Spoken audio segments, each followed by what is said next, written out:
नमस्ते नमस्ते साथीभाइहरू।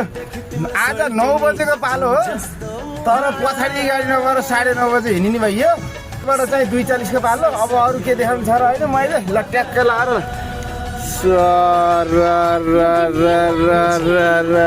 मान्छे हेर मान्छे। शनिबार भरि मारा मार्छन् है, फेरि के गर्ने, तातपानी गएपछि खाली हुन्छ। गाह्रो छ जिन्दगी, पसिनै आउने तरिकाले रित्ते रित्ते गइन्छ। ल यस्तै छ साथीहरू। तातपानीमा एकजना त पाइयो है, आज शनिबार भयो नि। ल शान्ति चोकबाट नि बोनी भयो है, आज त जताततैबाट बोनी भइछ। यता पनि छन् नि 2-4 जना छन्।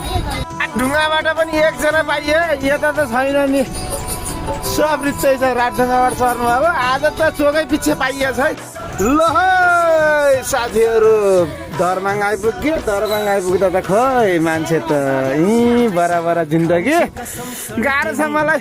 ल सबैजनालाई धेरै धेरै धन्यवाद। लास्ट टाइम आएर मलाई पनि धन्यवाद।